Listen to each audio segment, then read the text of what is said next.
Okay, so Job's response to Eliphaz's opening statement, which itself was a response to Job's opening lament. Excuse me.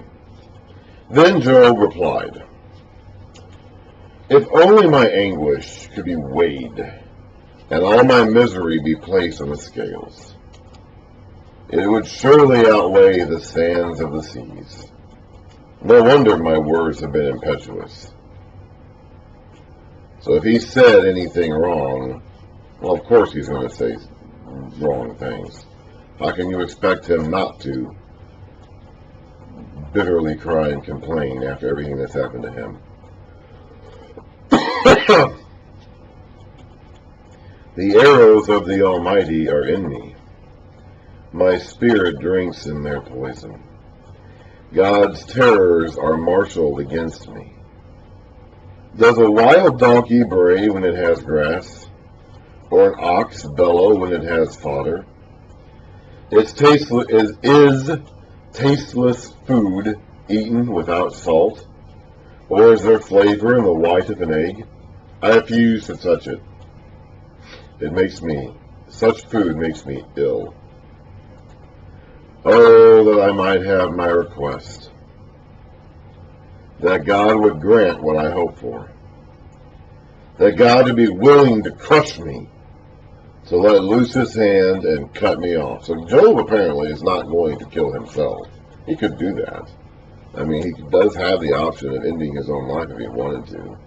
Apparently he's not going to go that far, but he wishes that God would finish the job and just get rid of him. After everything God has done to him, there's nothing left to take but his life, which God and Satan even talked about back in Job 2.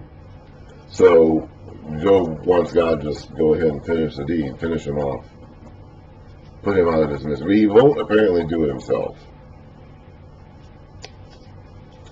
Then I would still have this consolation, my joy and unrelenting pain, the one thing I have to look forward to, that I had not denied the words of the Holy One. What strength do I have that I should still hope? What prospects that I should be patient? Do I have the strength of stone? Is my flesh bronze? Do I have any power to help myself, now that success has been driven from me? A despairing man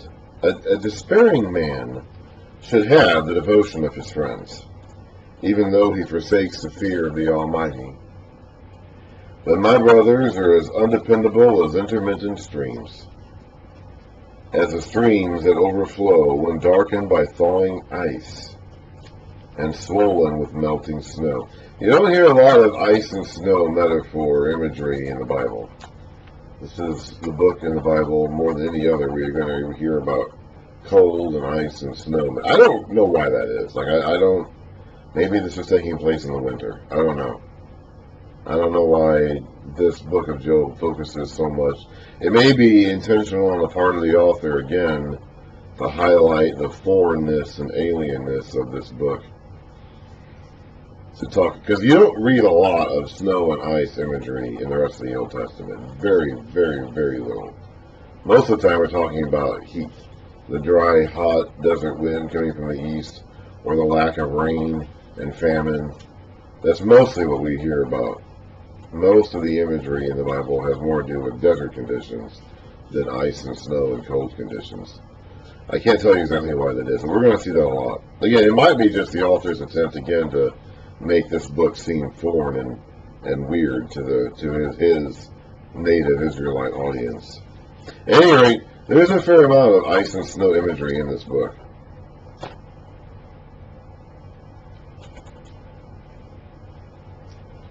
So my brothers are as undependable as intermittent streams, as streams that overflow. Now this is basically referring to those sorts of rivers that only have water in them during certain times of the year. They fill up with water when the snow melts and thaws and flows into the riverbeds, but they dry up during the rest of the year. That idea, that imagery of the unreliability of a river that's only full of water part of the year is fairly common in the scriptures. And that's what these guys are like. They're acting like these rivers that don't always have water in them. They're undependable. They cease to flow in the dry season, and in the heat vanish from their channels. Caravans turn aside from their routes.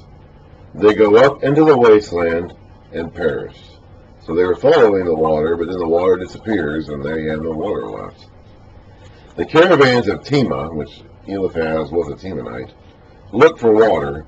The traveling merchants of Sheba look in hope.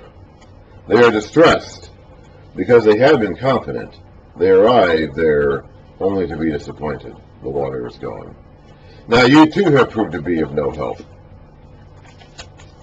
You see something dreadful. Me, my condition, what I look like, all these boils and scars and scabs on my face and body, and what's happened to me. It's dreadful. You see something dreadful, and you are afraid. Have I ever said, give something on my behalf? Pay a ransom for me from your wealth? Deliver me from the hand of the enemy?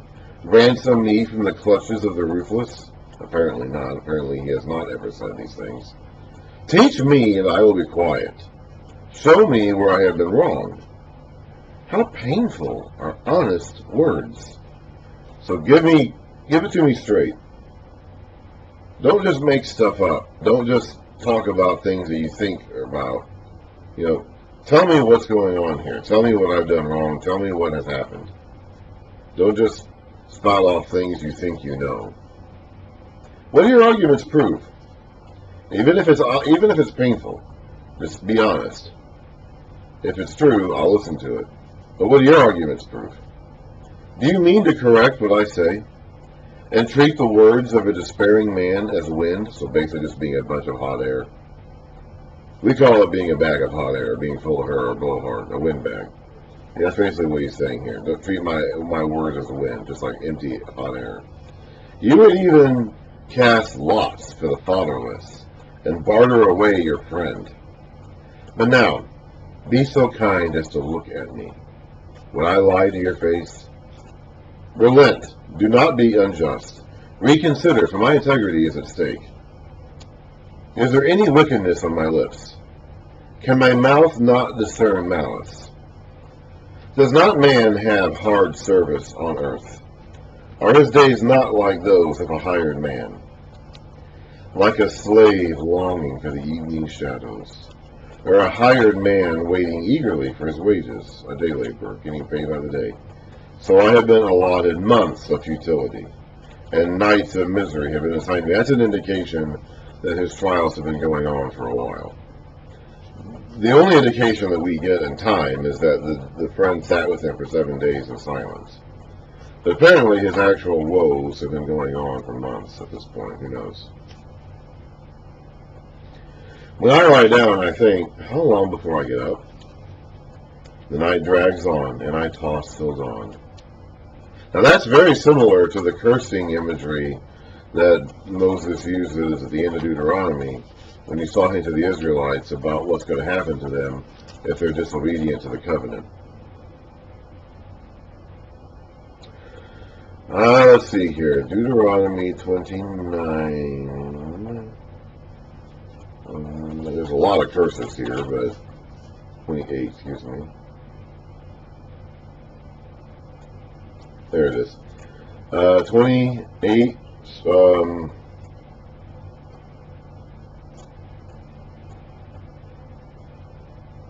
Starting in the second half of verse 65.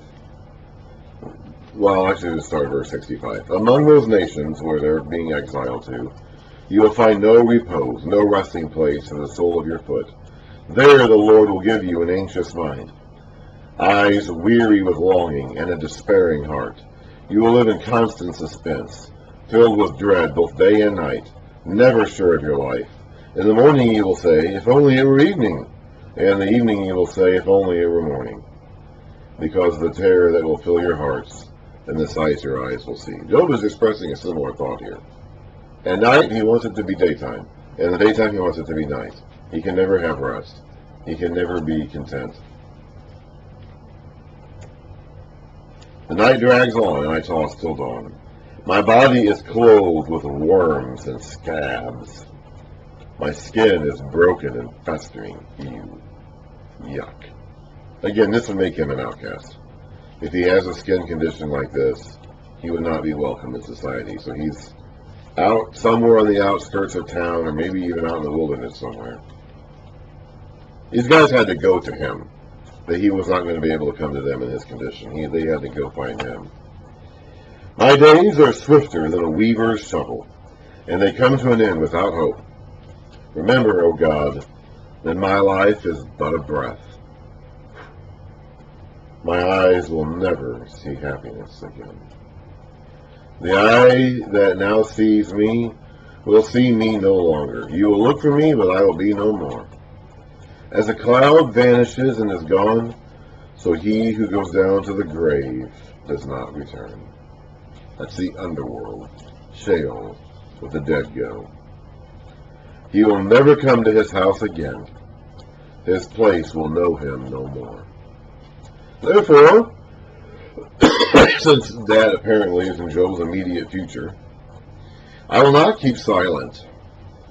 I will speak out in the anguish of my spirit. I will complain in the bitterness of my soul. Am I the sea, or the monster of the deeps? There's the idea of a monster again. Leviathan. It doesn't actually say Leviathan here. But there's that idea of a monster out there that God has to fight. That you put me under guard, so if I ain't against you, the sea itself stood for chaos and the forces of chaos. Leviathan, the big sea monster, came out of the sea. So he's saying here, like, am I your enemy? Am I the forces of chaos that you have to fight against, God? That you put me under guard? When I think my bed will comfort me, and my couch will ease my complaint, even then you frighten me with dreams, and terrify me with visions. So I prefer strangling and death, rather than this body of mine. So he would rather go to his grave and be done with it than continue living in this terrible condition. I despise my life. I would not live forever. Let me alone. My days have no meaning. Well, he's probably right about that. No one probably wants to live in this condition forever. What is man that you make so much of him? He's talking to God here. I don't know if he was talking to God in some of these previous quotes. He could have been talking to God, or maybe talking to Eliphaz. But here he's addressing God. What is man that you make so much of him? That you give him so much attention? That you examine him every morning and test him every moment? Don't we ever get a break from you, God? Do you always have to examine every single inch of our lives? Will you never look away from me or let me alone even for an instant? If I have sinned, what have I done to you, O watcher of men? Why have you made me your target? Have I become a burden to you? Why do you not pardon my offenses and forgive my sins? For I will soon lie down in the dust. You will search for me, but I will be no more.